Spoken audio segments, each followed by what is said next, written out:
Hello. So, have you ever watched your leadership team lose the plot? Not because they're incompetent, but because they are dysregulated? The micromanaging, the people pleasing, the silence, the over explaining, the avoidance, the blow ups.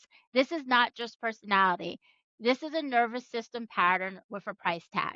So, today we are talking about the unconscious emotional patterns that quietly undermine leadership, decision making, and team cohesion, and how to clear them fast without turning the workplace into therapy.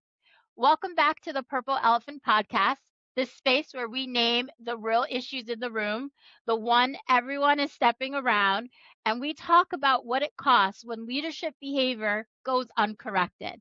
I'm your host, Janora Ledbetter. I work with leaders and organizations to stabilize people risk, protect performance, and stop culture breakdowns before they turn into turnover, legal exposure, or reputational damage. If you're new here, this is not a motivational podcast. This is a clarity podcast. We tell the truth, we talk about patterns, and we talk about behavior, and we talk about the real fixes.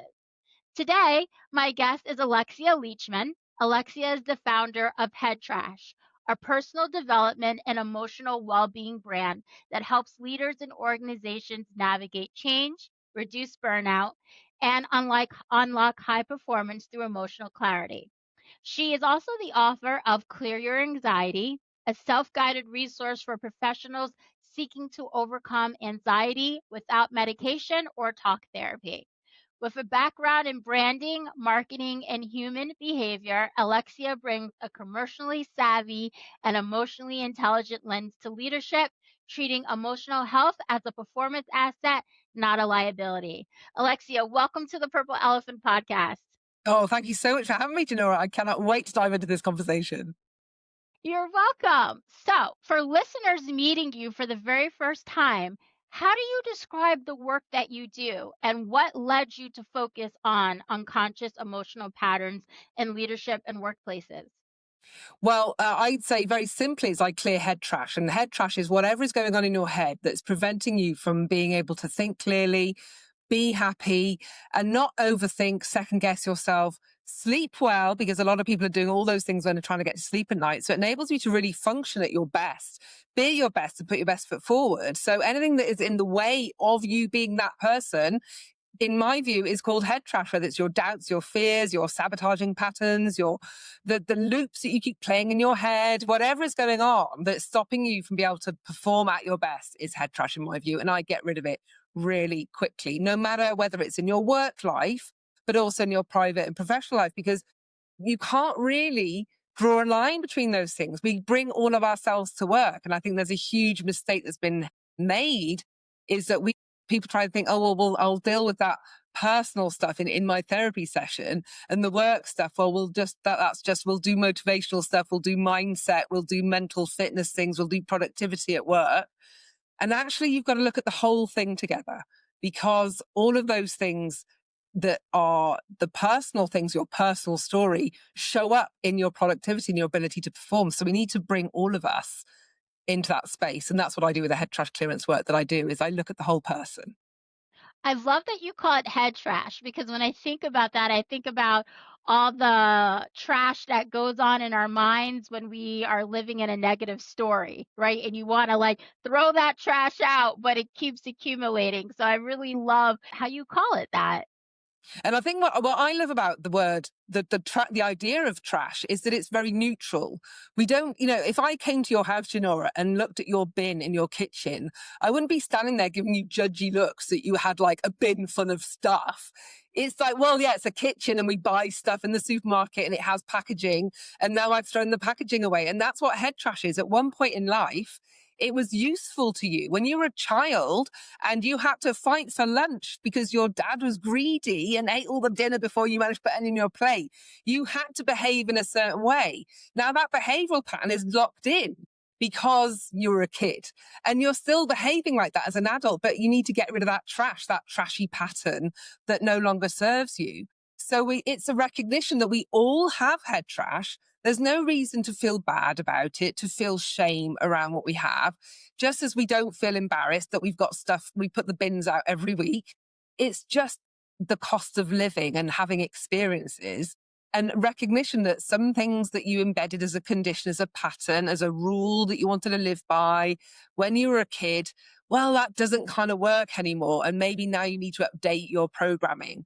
That's all it is. It's a recognition that some of that stuff needs to be overwritten and some new rules need to be put in play so that you can be optimized in the life that you're currently living. So yeah, we all have head trash, and anybody that says otherwise is they're not being entirely honest with themselves, are they? Let's face it. I absolutely agree. And I know that you came to this work through branding and marketing and human behavior, which honestly is really a powerful combination because you understand performance and messaging and what people do under pressure. So, when did you start noticing that what looks like work issues are often emotional pattern issues in disguise, especially when it applies to leadership teams? Well, I mean, I first started noticing it in me, if I'm honest, because the whole journey that led me to develop head trash clearance, which is the method that I've developed, was on the back of my own journey, which is around pregnancy and having a huge fear of pregnancy. So I developed this head trash clearance modality around tocophobia, as it's known, a fear of pregnancy and birth. And so having cleared all of my fears and phobias around something that's not work related at all, then I was, as somebody on my own business journey, was facing my own doubts and fears and needing to kind of work on that. And so I remember once I would put myself forward to speak at a conference and to be a speaker for CEOs. And I'd been doing it for 6 months, and then they decided they didn't want to continue because they had a policy change. But I got the email, and the rejection that I felt when I received that email, I was like absolutely crushed. And I thought, hang on a minute, right. What are you doing, Lex? Stop it. Right, let's do a clearance. So I just sat there and I did my clearance on this feeling of rejection that I just felt so deeply when this email landed.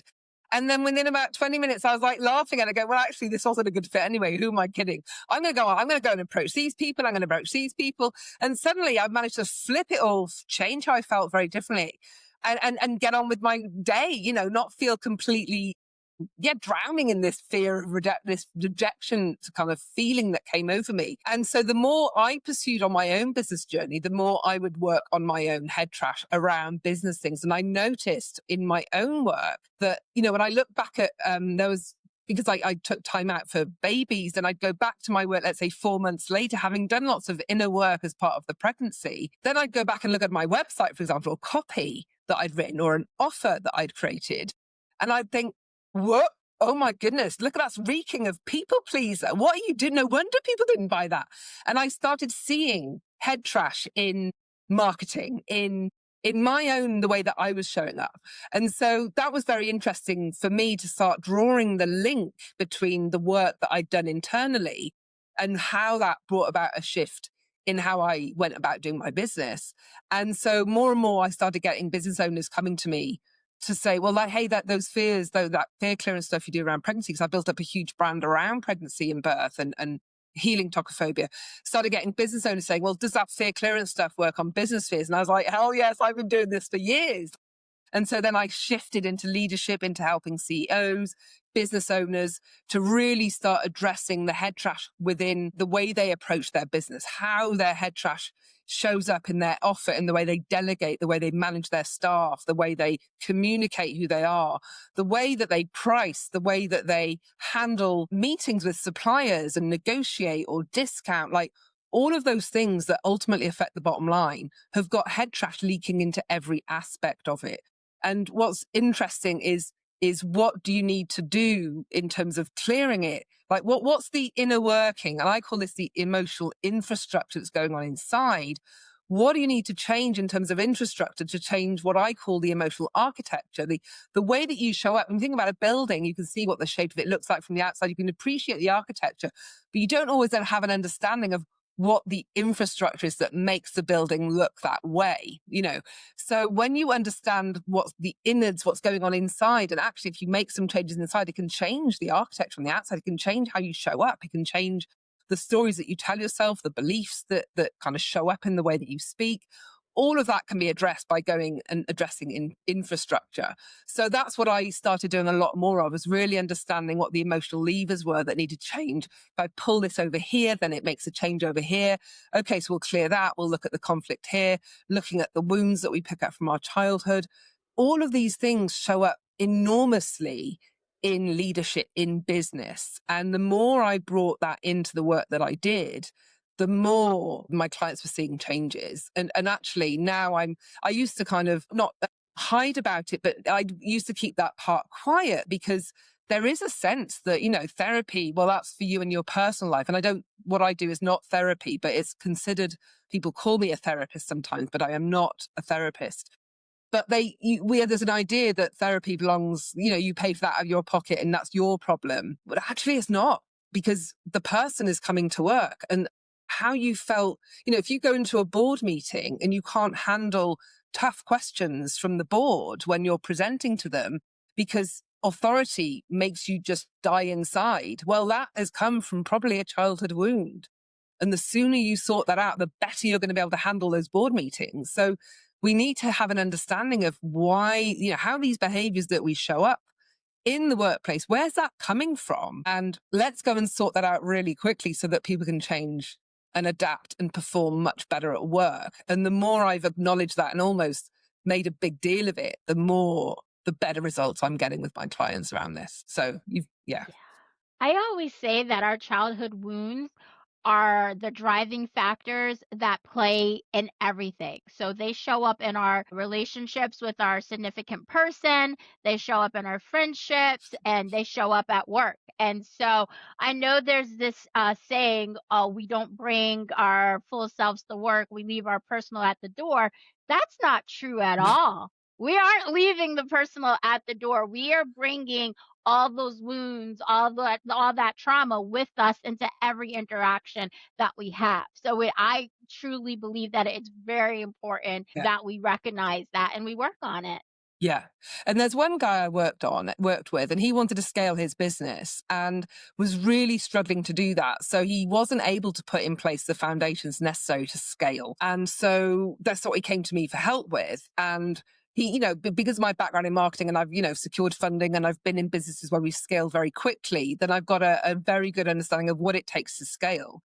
But what I was seeing in him was, yes, he was missing some business fundamentals, but there was some serious blocks going on that were preventing him from executing on the things that he knew he needed to do. Because there's a difference between knowing what you need to do and actually doing it. Like, a lot of people know what they have to do. They know they have to post regularly, go live, whatever those things are, be visible, but they just can't bring themselves to do that.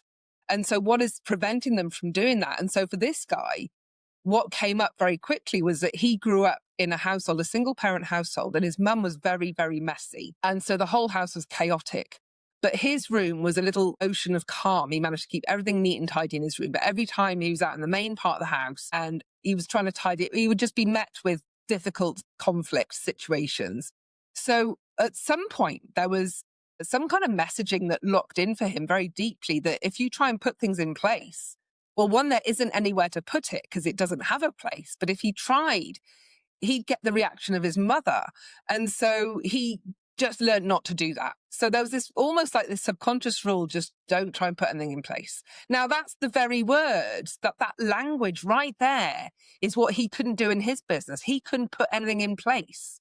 So when we drilled down and identified that wound, not only was he then able to, because his office was also very, very messy. So even though you really this is what happens when you have a wound. You can really want something, really find it very important, but you flip between these opposites. There's this tension that exists between the thing that you really want, and sometimes when you put a lot of effort into it, you can really do it. But if you lapse in for whatever reason, it just bounces to the other opposite extreme. And so there's this constant flip-flopping going on between the thing that you really want, the thing you desire, and then you can't quite hold it, and then poof, it flies the other way. So he had that going on for him. So he really liked things to be neat and ordered. And yet his own office was a mess, and he couldn't put anything in place in his business in terms of structure. So he healed that wound, and immediately, suddenly he's executing everything. He puts all the things in place. He's got offers. He's got a website in place. Suddenly it's all there, because now he could even think about the very words, I need to put things in place. He could actually entertain those words and they could land. Whereas that was a no-go zone for him before. Emotionally, he wasn't going anywhere near those words. And so that obviously meant he couldn't put anything in place in his business because those are the ways that he uses those words. So that example is really powerful for me because it speaks to language, the power of language, and how we talk to ourselves in our head, and how, because we all know, if you want to create anything, you want to achieve goals, you need to visualize, right? You need to hold that thought. But if you can't hold that thought for even 10 seconds because your mind won't go there, how on earth are you going to be able to create that in the real world? Everything starts with a thought and then it might move onto paper or a document and then it becomes executed. But if it doesn't even survive longer than 10 seconds as a thought, it's never going to be executed. So the clue is whether or not you can hold a thought for at least a minute on something. If you can't, then there's a clue to what your block is right there, right? Heal that, you start moving forward. From your experience, what tends to be happening right before burnout or breakdowns show up on leadership teams? What tends to happen is there's this mismatch between, so people that are high performing, they might not consider themselves to have anxiety, but they have high functioning anxiety. So they manage to execute very, very well. They deliver, they get stuff done, but the internal emotional cost is great. So that when it comes to making a decision, they will make the decision, but the making of the decision will have been, they would have thinking about, they've written pros and cons lists, they've overthought it, they've stayed up till 3 a.m. thinking about it. There's been a lot of stuff going on internally to get them to make that decision. Whereas somebody that can just make the decision without the overthinking, without the sleepless nights pondering it, without the, all the different comparisons and what if I do this and if I do this and planning it in all the different scenarios. Some people can just tune in, get their instincts lined up and make the decision. And it's a decision made in a minute, right? Others take 2 days making the same decision.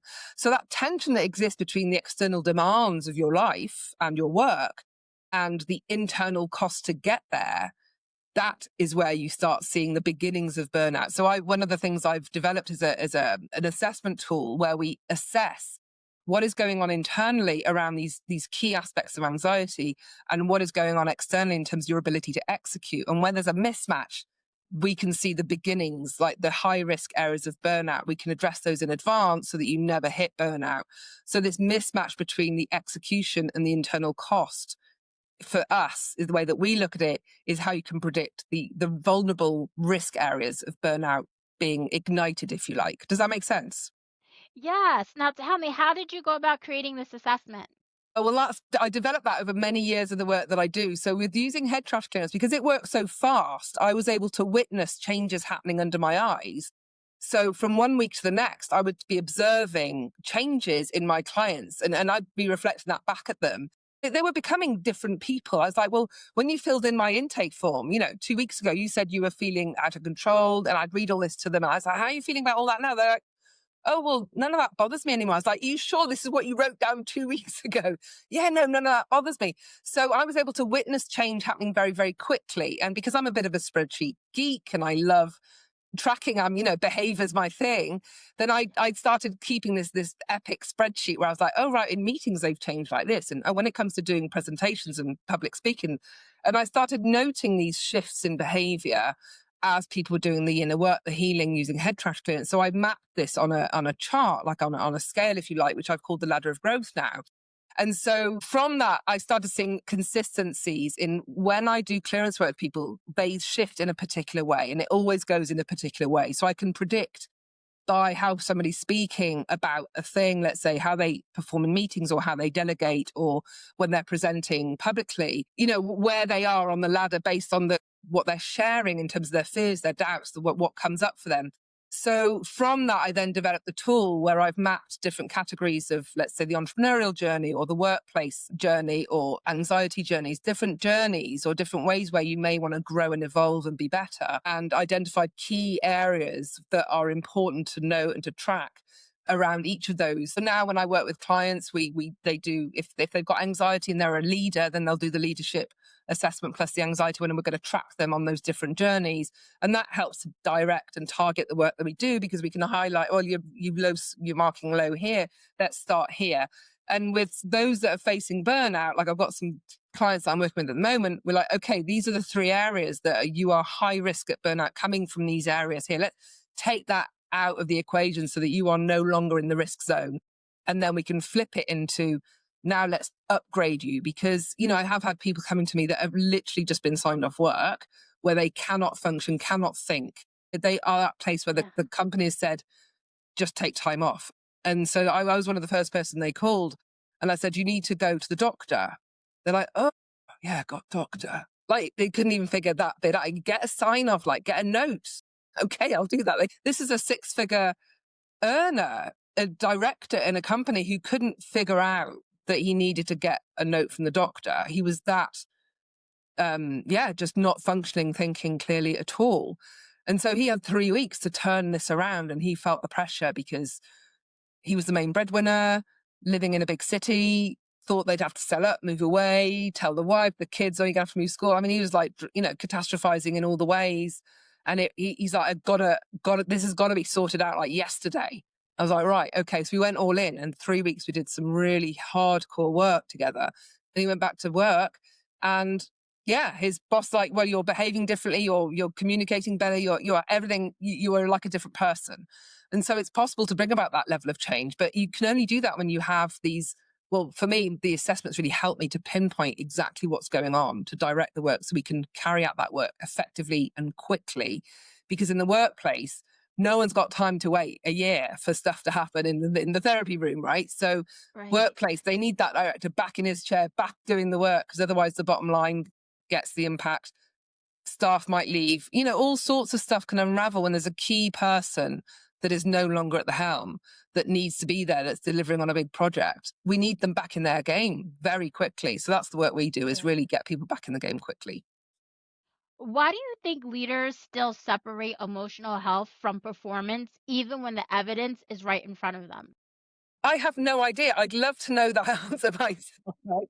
And in my book on Clear Your Anxiety, I've mentioned this because, like, when you think about the word healing, like the word healing, for example, gets a really bad rep.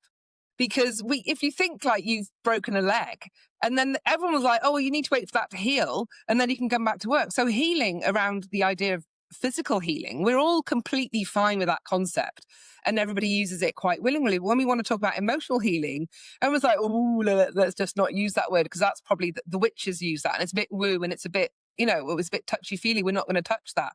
No, that's nonsense. We just need to kind of address that recognize that the word healing, there's emotional healing and there's physical healing. And emotional healing is required if you want people to avoid burnout, be on their best behavior in terms of being able to perform at their best, be happy, because we know that happy also produces more. This is essential. So I have no idea why leaders are not getting with the program, if I'm perfectly honest. But I think we're getting there. I think a part of the problem as well is that you have the therapy model, which works for a lot of people and is excellent, doesn't necessarily work very well when you need things to happen very quickly. And especially when you think about the corporate environment, where people are used to KPIs, they're used to metrics, they're used to Yep. getting things done quickly. And therapy just feels like a little bit of a walk in the park, and a bit indulgent, which is why that's not what I do. And because of my background in business, and I love numbers, is I'm very goal oriented. So all the work that I do is like, well, what is it you want to do? Where do you want to get to? And the ladder of growth, that is my key metric tool, is number based. So we measure the numbers and we track it using graphs and all those good corporate things that I love and that make me feel happy, but translate very really into the emotional health of the person that we're working with, but more importantly, what that means in terms of their performance. So I think once we're able to demonstrate to leaders in business that there are KPIs around emotional health, and by the way, this is what they are, then I think we can start having a serious conversation about emotional health in the workplace. I think what's been missing is this idea of meaningful metrics, which I hope that the ladder of growth is going to help to fill that gap, because we can track growth. Like the other crazy thing that really blows my mind a bit is that we have such a great the mental health industry, the personal development industry, therapy, coaching, all of these industries are powered by the idea that we're going to help you to improve. And yet there's no unified metric that we're all buying into other than, well, do you feel better now? Well, feel better. That doesn't cut it. You know, if you were sitting in the board meeting and they're like, well, I think that ad's doing better. Yeah. And we all really like it.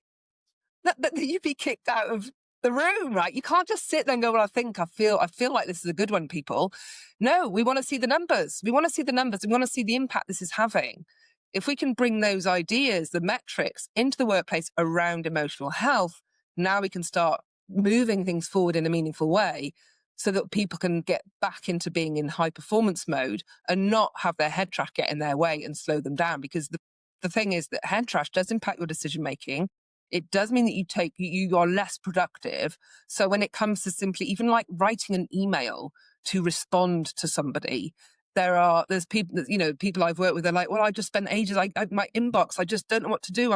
I write the email and then I go and get a coffee because I don't know if I've said it. They might read it wrong. They might misinterpret what I've said. They might think I'm being too pushy. You know, there's all of this stuff going on over an email in their head. Whereas when you've cleared that second guessing, your fear of being rejected, your fear of judgment, your fear of wanting to be liked, or not wanting to, of not being liked, all these fears that are getting in, like messing up your head, means that now you can write the email and just say what needs to be said, get it written, and move on with your day. And the email that used to take you 2 hours has now taken you 10 minutes. So now you can get a lot more done because you've got a lot more mental energy to devote to the tasks that you're doing, which means you can do deeper work, you can think more clearly, you can get more work done, you need less breaks, and you're not getting the stress with what you're facing. See, that's the impact of doing powerful inner work, is your ability to perform at a higher level kicks in very, very quickly. And I think companies are going to be interested in that kind of thing because that's what we want people to do, to be high performing. And if you want them to be high performing, then you need high performing inner work to go with that, to enable that, in my view. Yeah, and also too, I really think that leaders, one of the main reasons why they don't separate emotional health is there is always this stigma that has always been said, don't bring your emotions into the workplace. That's been Yeah. the number one rule from aeons. But I think as we move out of that old way of thinking and we're moving into new ways of thinking, we're realizing that's not true. We're Yeah. definitely bringing our emotions into the workplace, and our emotions are affecting our performance. They're affecting the way that we're interacting with our teams.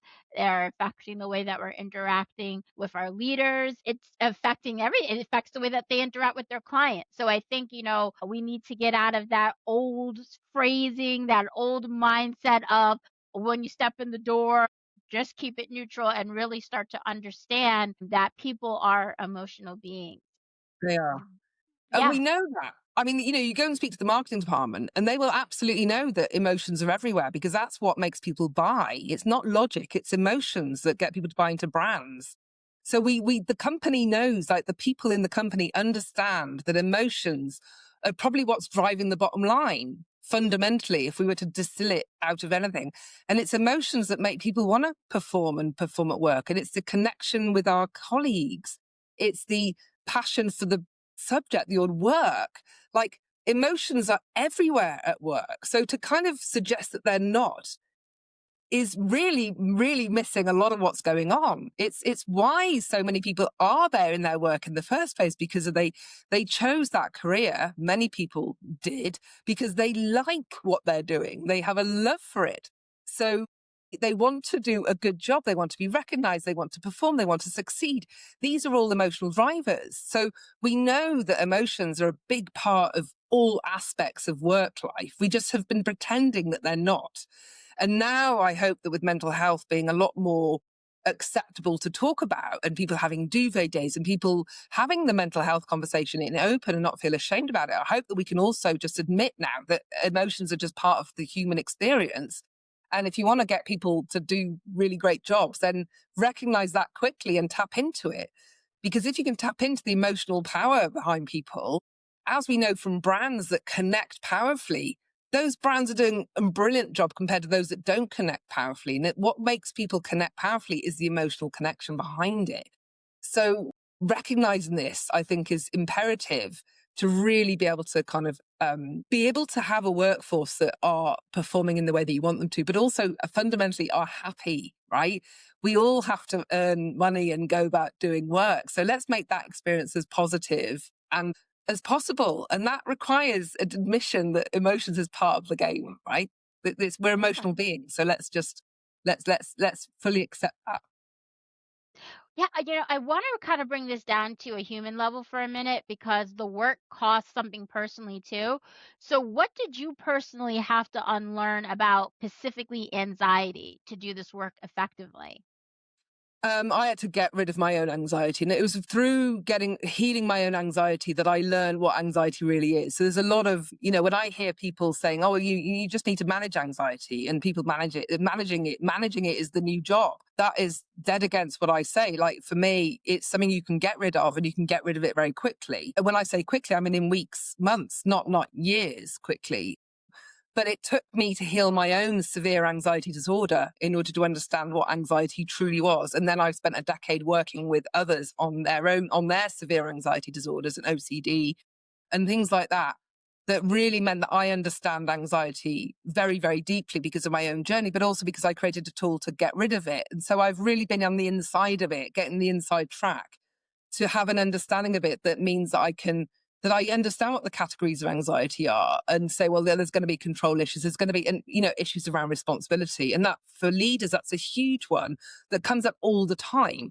And yet when I share that with leaders and say, well, this is a responsibility issue, they look at me like I'm like, well, no, I'm responsible for 20 staff. What are you talking about? I don't have issues with responsibility. It's like, no, no, no. Okay, let's talk about responsibility. This is what I mean by responsibility. And when we unpack responsibility, it's staggering how much this all shows up. So there's one CEO I work with, and she was a CEO, also a co-founder, and yet didn't want to hire any staff, didn't want to grow too big to hire because she didn't want the responsibility of managing staff, and that was actually keeping a lid on the business and preventing holding back their growth. So once we dealt with that, suddenly she's like, "Oh my god, I get to do stuff, I get to build big stuff." She suddenly got excited about building the company again. So there are some key themes around anxiety that I see time and time again that I saw very first in me. And it took me having to do that. Then I then took what I knew to others and go, right, okay, well, this worked for me. Let's see how it does for you. And then, oh, that works for you too. Oh, and suddenly I just saw these patterns that were just everywhere. And so these core patterns in anxiety that's what they're in the book. So people can read what those are and, oh yeah, nod along if they think, yeah, that's me. But they are areas that create anxiety for people that are predictable in the way that I work. And so that makes it very easy to be able to get rid of it very quickly once you know that it's going to be it's not this unknown territory that requires talking around the houses for a year. It's very precise and very clear, and we're just going to follow just follow the list and work through it and get it done. So that means we can get rid of anxiety very quickly now with the way that I do it. And I hope that that means that many people can start shedding anxiety for good, because when you are wrestling with anxiety, it really does slow you down. It takes away a lot of your energy. You need a lot more sleep. You need to be powered by coffee, the sugar rush, the afternoon snack. You're not able to think clearly, make decisions in the same way. You might take longer over them. You might avoid certain difficult conversations that need to be had. You might not be as ballsy in your pitching or your sales. Loads of ways that it's going to show up in leadership and business. And so it's important to get rid of anxiety so that you can really do the best for you, your career, and the business that you work for. That's my view. Yeah, and I really want to make this usable. So if someone right now is listening and they're thinking, yes, this is what's going on with me, this is what's going on with my team, what is one simple practical tool that leaders can use immediately when these anxious patterns are showing up? Like if they're over explaining, or they have this sense of urgency, or they're reassurance seeking, or they're spiraling after feedback, what can they do? Well, the head trash clearance method is a DIY method, and you can use it very, very quickly. So I have had many instances where people have like, okay, that meeting I've just had made me so mad. I need to just bring myself back down so I can handle the next meeting and not bite somebody's head off. So they pop to the toilet and do a clearance, the emergency quick version, before they have their next meeting. So you can do a clearance in about 5 minutes if you need to. to lower that level of emotion so you can get back into thinking clearly again. So I don't have top tips for you, I'm afraid, Janora, because that's not the way that I operate. It is, here's the method, it's in the book. I can tell you what the method is very quickly here and now. And then this is, so back to your, what is it they can do? If they're in the thick of it, the first thing I would say is ask yourself this question. What is it about what is going on right now that is creating anxiety, fear, doubt, whatever the insert emotion, whatever's going on? What is it about this situation? Is it somebody's just interrupted me? I just feel like I'm losing control of this situation. Is it that I've just been ignored? Like, what's the thing that has happened that is now making you feel the way that you do? Because knowing that is a really important first step, because it gives you awareness and insight into how you operate and what is one of your like kryptonites, if you like. So the minute you know what that is, then you can take that and do a clearance on it. And the clearance is a very, like I've said, it's a DIY process. The step one is identify your head trash. So if you don't like being ignored by somebody, then being ignored is the head trash you need to work on. Then you follow the process, which involves saying certain mantras to yourself while you've got your hands over some acupressure points on your face. And you go through that clearance process, which can take, the emergency version is 5 minutes. The full version might be 20 minutes, 15 minutes. And then you check in to see how you're feeling. And this is a very top line view, understandably, but within that 20 minutes, half an hour, you can feel very, very differently. There's somebody else, and just to illustrate the point, there's somebody that I was working with and he was facing a redundancy situation at work. And so he had to have that meeting that you have, the consultation meeting, to understand, next steps, what's going on. And he had what he thought were difficult questions that he needed to ask that were potentially heading into a conflict zone. And he just hated conflict. So he was not going to ask them. And then he remembered, oh, I could do some head trash. So he just did the clearances around conflict. So he just spent 10 minutes before his call doing all of that. And then suddenly he's like, oh, actually, well, this is going to be quite fun. This is more like a dance. I can say this and see what they say. And if they don't say that, I can go over here. Suddenly he was able to strategize and plan for the meeting. And he was approaching it with a lot more levity and none of that seriousness, which enabled him to get what he wanted out of the meeting and do it without this cloud of emotion hanging heavy over him.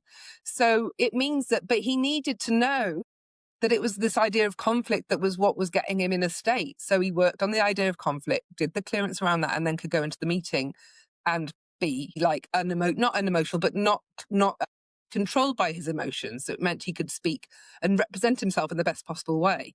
So while I won't give you a top tip, it really is about this level of insight that you can then do and then take and go, if I want to work on this now, I can do that. I can just pop to the toilet and do that and change how I feel. And in 10 minutes, I can feel better.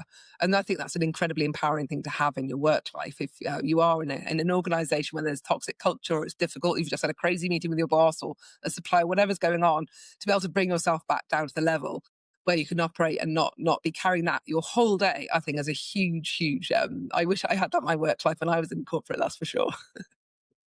Yeah, and you know what? For leaders who are afraid to open Pandora's box, right? They're afraid that if they acknowledge these emotional patterns, they're like everything will fall apart. What would you say to them? I get that a lot, actually, Janora. A lot of people are like, I don't want to go there because it's Yep. Pandora. And they use that word, Pandora's box, a lot. And they think that the minute I go near that, it's all going to come out and I'm not going to function and I'm going to need to be signed off work for 2 weeks. So I'll be a crying mess. They feel that the minute it's almost like a jack in the box. The minute you just go near the box, Yeah. it's all going to come out.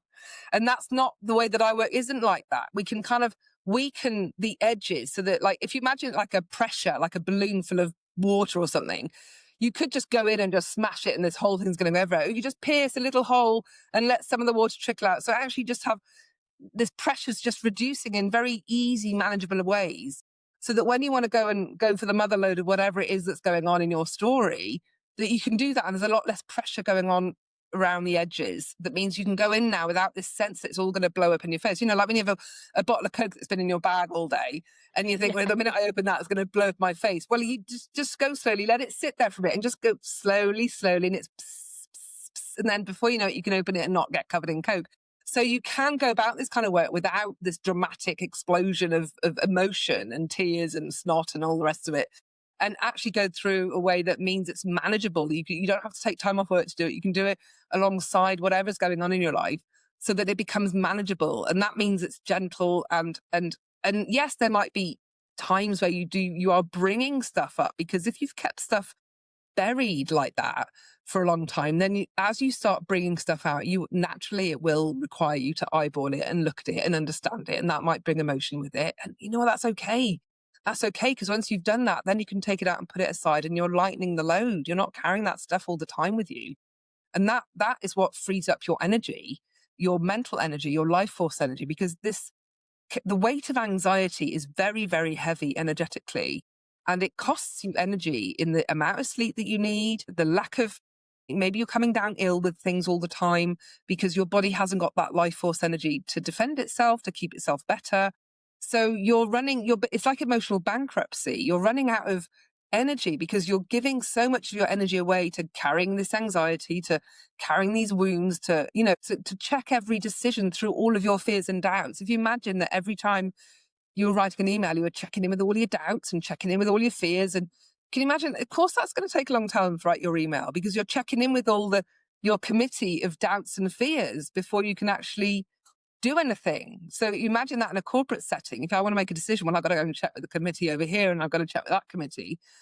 I mean, this is why some things take a long time in larger organizations, because of that. Well, that's what's going on a micro level. And that takes up a lot of time and energy. So the minute you free this stuff up, you have more energy for you. And so very quickly with the people I work with, they often, within a couple of weeks, they need about an hour's less sleep. Now, that's an extra 8 hours a week. Like, that's not insignificant, right?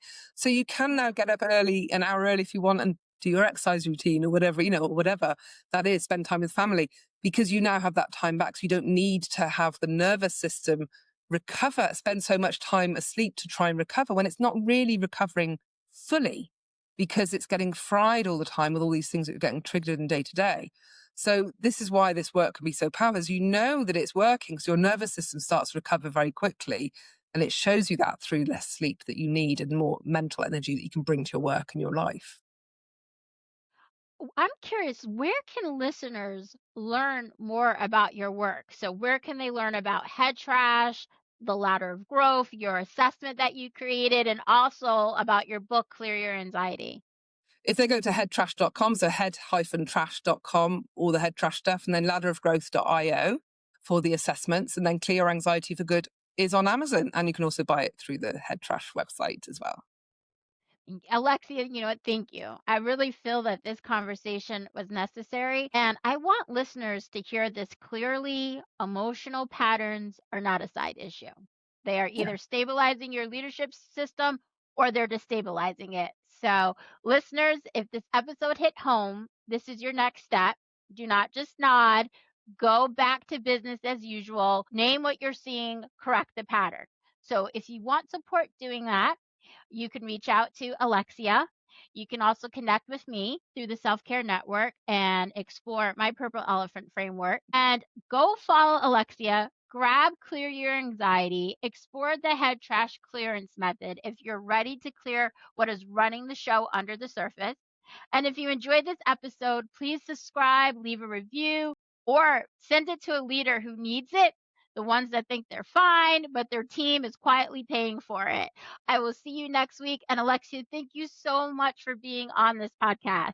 Thank you, Janara. It was fabulous. Thank you. Thank you.